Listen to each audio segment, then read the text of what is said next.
En comunicación telefónica, vamos a charlar un poco y tratar de entender el contexto de lo que sucede en Afganistán. En línea ya está con nosotros Walter Gobar, él es analista político. Walter, buenos días, ¿cómo estás? Agostina y Pablo de este lado, gracias por este ratito para con nosotros.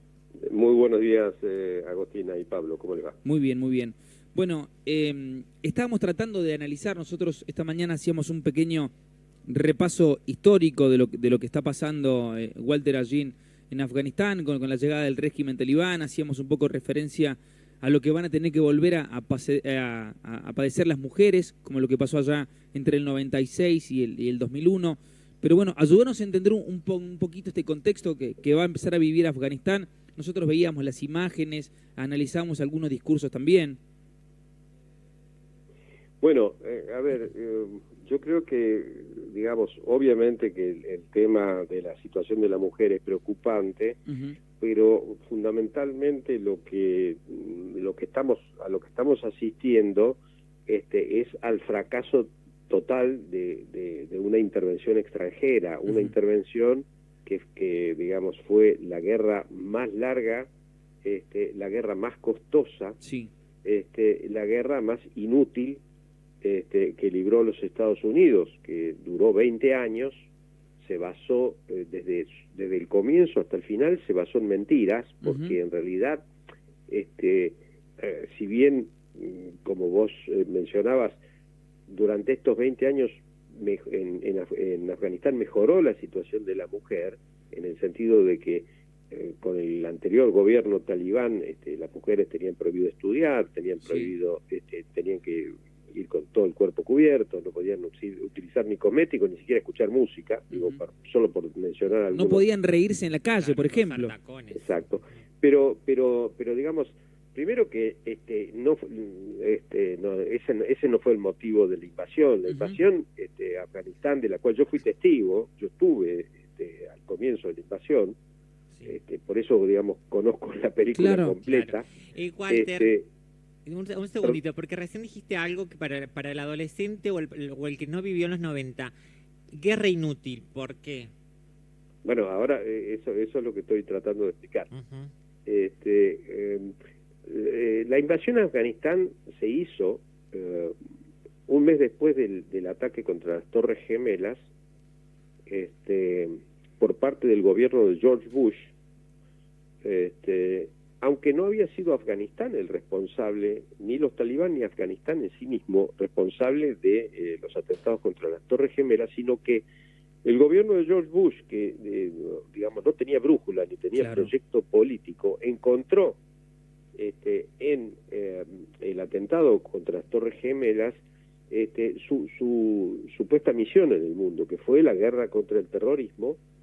Se autoproclamó en el gendarme mundial, y con la excusa de que Afganistán había sí dado albergue, había dado cobijo a Osama Bin Laden y a la organización Al Qaeda, invadió Afganistán. Pero igual hay que recordar que tanto Osama Bin Laden como Al Qaeda en realidad ya habían trabajado para la Agencia Central de Inteligencia de los Estados Unidos en la guerra que se libró en Afganistán para expulsar a la Unión Soviética de Afganistán. Ahora, durante estos 20 años, Estados Unidos, bajo el nombre de la guerra contra el terrorismo, secuestró gente, sospechosos en distintas partes del mundo, los llevó a cárceles secretas, cárceles fuera de los Estados Unidos, como la cárcel de Guantánamo, que está ubicada, digamos, en una provincia de Cuba. ¿Por qué? Porque a esos presos no se les daban ni siquiera las garantías legales mínimas que acuerda la propia ley de los Estados Unidos. Claro. Se cometieron asesinatos selectivos, que fueron bajo la sola firma de los sucesivos 4 presidentes. Entre ellos están las órdenes ejecutivas de asesinatos firmados por el entonces vicepresidente Joseph Biden, actual presidente de los Estados Unidos, y naturalmente también por el propio Obama. ¿Y por qué digo de que fue una guerra basada en mentiras? En el año 2019, digamos hace 3 años atrás, el Washington Post consiguió hacer desclasificar documentos oficiales sobre la guerra, donde funcionarios de los distintos gobiernos admiten que la guerra no tenía objetivos, no tenía metas, no tenía un rumbo concreto, y sin embargo estamos hablando de que Estados Unidos para esta guerra formó digamos, una especie de armada Brancaleone, formó la coalición más grande de países que la conformaron desde la Segunda Guerra Mundial, porque en la guerra de Afganistán, en la ocupación de Afganistán, participaron los ejércitos de la OTAN, participaron los ejércitos de varios países árabes, entre otras cosas, digamos, para minimizar los muertos y los heridos de cada uno de estos países. Pero asistimos hoy, primero, a la caída casi como una especie de castillo de naipes de todo Afganistán en manos de los talibán, Walter, frente a un ejército que no pudo resistir ni un solo combate. Perdón la interrupción aquí, Walter, en este punto. La información, algunos portales y siguiendo esto con algunos detalles, hablan de que fracasó principalmente la parte que se había denominado como adiestrar, enseñar, o el nombre que quiera caratularse, por parte del ejército de Estados Unidos para con las fuerzas afganas, para evitar, obviamente, esto que acaba de pasar. Supuestamente, para resumirlo, el gobierno de Estados Unidos o el ejército de Estados Unidos iba a enseñar a defenderse, por catalogarlo de alguna manera, a los afganos. Y se habla de que un fracaso total para con esto, e inclusive también una retirada anterior a lo que se había planeado. Por eso es que se apunta a Joe Biden. ¿Vos decime si estoy en lo cierto o estoy equivocado? No, yo creo que estás equivocado. Es decir, no creo que estés equivocado vos. Creo que esta es la justificación que dan ellos, digamos, de la derrota. Claro. Pero imagínate si en 20 años no pudiste. Primero que es muy difícil. Si vos sos un país ocupando otro país, es probable que puedas reclutar 300.000 soldados, como reclutó Estados Unidos, pero que esos soldados van a trabajar, digamos, más que nada por un sueldo y por la vestimenta, por el sueldo, y que cuando vos te retires, es probable que esos soldados van a colgar el fusil y van a dejar el uniforme. Digamos, para abrir preguntas para que la gente entienda. Claro. Estados Unidos digamos, primero que además Estados Unidos le ha dejado en cada una de las guarniciones que han ido cayendo, le ha dejado el armamento, los vehículos y todo a los talibán. Pero ¿qué instituciones formó Estados Unidos a lo largo de 20 años, aparte de un ejército que se derritió solo, digamos, o de una fuerza aérea que se derritió sola? Estados Unidos formó un gobierno títere, conformado por los señores de la droga y los traficantes de armas. En 20 años, ¿cómo puede ser que Estados Unidos, que además de librar la guerra contra el terrorismo, libra la guerra contra las drogas, convirtió a Afganistán en el principal productor mundial de opio? Claro. ¿Qué, acaso los estadounidenses no vieron las plantaciones de ¿cómo se llama?, de opio? Digamos, hay un montón de cuestiones que Estados Unidos debería explicar. Walter, de ahora en más, ¿cuál es el próximo objetivo? No sé si ya está claro o en base a la información que tenés, ¿cuál es el objetivo ahora de los talibanes? Porque definitivamente el objetivo de ahora era, recuperar Afganistán, lo lograron, y ahora ¿cuál es el próximo paso de ellos? Yo creo que por una parte,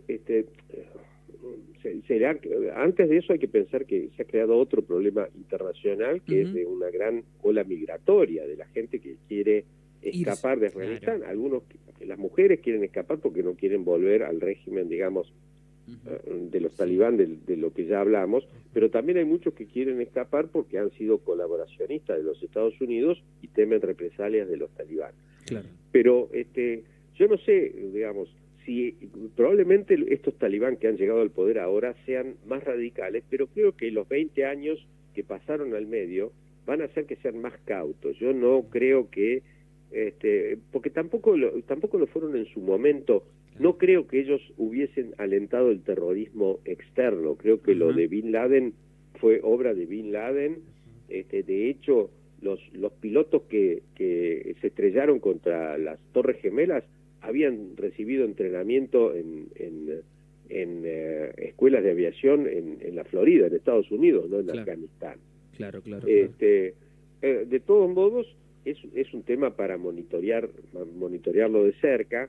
De hecho, tanto Rusia como China también se han comprometido a actuar como interlocutores. Rusia tiene también la experiencia de haber sido derrotada en Afganistán antes que los Estados Unidos.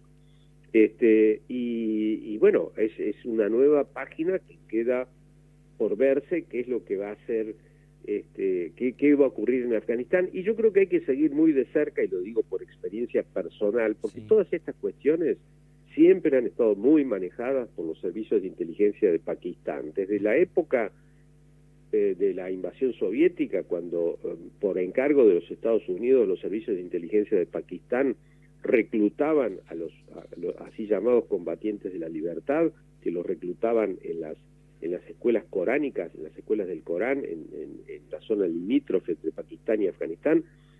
Y después el propio Osama Bin Laden estuvo escondido 10 años en una base militar de Pakistán. Y yo creo que no hay que descuidar el papel que esos servicios de inteligencia, que trabajaron para los Estados Unidos, pero que por otro lado tenían su simpatía y su corazoncito del lado de los talibán, cómo vayan a actuar en un futuro cercano. Lo que esto demuestra, en todo caso, también es que no hay forma de prevenir un gobierno fundamentalista simplemente con una intervención extranjera. Lo que se genera es una situación mucho peor, porque si tal vez Estados Unidos no hubiera intervenido, ya los talibanes hubieran sido derrotados y derrocados por el propio pueblo afgano. Y entonces lo que ha ocurrido ahora es que esta es una película que es como que vuelve a empezar. O sea, Walter, digamos, Estados Unidos le ha dado la chance a los talibán de volver a empezar. O sea, los Estados Unidos por más que ellos quieran disfrazar que no, es netamente culpable, o tiene un gran porcentaje de culpabilidad con la llegada de los talibanes otra vez al poder o al control de Afganistán. Y seguro, esto se cae de Maduro, digamos, no hace falta que lo diga yo, creo que lo dice la historia más inocente de la realidad, dice eso, ¿no? Sí. Y ahora, ¿cuál crees que puede llegar a ser, a tu óptica, Walter, lo siguiente? Porque, a ver, seguramente desde otras fuerzas se tratará de demostrar esto, se tratará de demostrar de que Estados Unidos, por más que diga que no, fue totalmente culpable con la llegada de los talibanes a Afganistán, y comenzará tal vez otra puja, otra rueda y otro tipo de guerra para demostrar que Estados Unidos tuvo mucho que ver, y pensar, ¿por qué no en una alianza Estados Unidos-talibanes? No lo creo. No, la verdad que no. Digamos, Estados Unidos negoció con los talibanes. De hecho, definitivamente. Digamos, cuando Estados Unidos dice que no sabe ni siquiera quiénes son los talibanes que van a conducir este proceso, eso es una mentira. Es decir, Donald Trump hizo sacar de la cárcel a uno de los líderes talibanes que estaba justamente preso en Pakistán. Claro. Que había sido detenido en épocas durante la presidencia de Obama, y que es un veterano tanto de la guerra contra los soviéticos como posteriormente de la guerra contra Estados Unidos. Estados Unidos siempre ha negociado con los talibanes, y de hecho muchos de los que estuvieron en las cárceles de Estados Unidos después fueron reciclados y fueron enviados, por ejemplo, para invadir Libia. Entonces, digamos, los grupos terroristas y algunos grupos antiterroristas, digamos, de algunos estados, finalmente terminan tocándose, así claro, como suelen ser lo mismo. Claro. Así como las agencias antidrogas y los narcotraficantes tienen, digamos, vasos de comunicación, vías de comunicación. Bueno, en estas cuestiones también pasa lo mismo, porque por eso también la estrecha relación de Bin Laden, no solo de la familia Bin Laden con la familia Bush, sino la estrecha relación de Osama Bin Laden con la Agencia Central de Inteligencia de los Estados Unidos, ¿no? Claro. A tu óptica, Trump hace rato hizo unas declaraciones como que toda la culpa la tenía Biden. Para vos, ¿quién es el culpable de todo esto? No, bueno, yo creo que digamos, los 4 presidentes que han digamos, Claro. En estos 20 años. Hubo 4 presidentes que han sido partícipes. Bush, que fue el que ordenó la invasión, Claro. Obama después, Trump, Sí. que en realidad quiso hacer una retirada organizada, y Biden, que finalmente no la logró hacer. Había prometido no repetir la traumática experiencia que fue la huida, de la retirada de Saigón, y finalmente esto parece una copia calcada de la retirada de los Estados Unidos de Vietnam, que nunca nadie ni siquiera se cuestionó. Todo el mundo se dio cuenta que fue una derrota militar y política. Claro. Y bueno, Claro. esto es lo mismo. Las fotografías parecen, si bien hay años de diferencia, parecen, La misma. la situación parece calcada, ¿no? Walter, por último, agradeciendo tu tiempo, tu experiencia y tu generosidad para con nosotros, ¿crees que este nuevo régimen de talibanes o estos nuevos representantes talibanes, hacías referencia un poco también a aquel contrapunto con aquellos terroristas de aquellos años, ¿crees que este nuevo régimen de talibanes puede ser tal vez un poco más conciliador, no tan semejante a aquellos ideales vividos entre el 96 y el 2001? Creo que sí, porque las prioridades de los Estados Unidos no están hoy en el Medio Oriente. Ajá. Las prioridades estratégicas de los Estados Unidos, digamos, en aquel momento, Estados Unidos, cuando yo les comentaba al comienzo de esta nota que Estados Unidos declara la guerra contra el terrorismo y se autoproclama en Salvadores. sheriff internacional de esa guerra contra el terrorismo, hoy las prioridades estratégicas de los Estados Unidos están en la disputa política, económica, militar y tecnológica con China. Entonces, toda la artillería, tanto la artillería militar como la artillería verbal, y los esfuerzos de los Estados Unidos van a estar mucho más centrados en considerar a China como su gran enemigo. Ajá. Y probablemente inclusive alentar conflictos entre China y Taiwán, por ejemplo, Sí. Digamos, alentar situaciones de desestabilización en el Medio Oriente. Ahora, cuando uno empieza una guerra, uno sabe cuándo la guerra comienza, pero después nunca sabe ni cuándo termina ni cómo termina. Claro. Esto, digamos, este es el mejor ejemplo de eso. Aquí hay 20 años de una guerra, como vos decías, Walter, inconclusa, que nadie sabe por qué comenzó. Claro. ¿O sí? Claro, digamos, pareciera que inclusive aquellos que combatían ya se olvidaron porque peleaban, ¿no? Claro. Walter, queremos agradecerte por este tiempo y bueno, seguramente te estaremos molestando en otra oportunidad para que nos ayudes a entender este tipo de contextos. Que tengan muy buenos días, hasta Gracias. cualquier momento. Gracias. Walter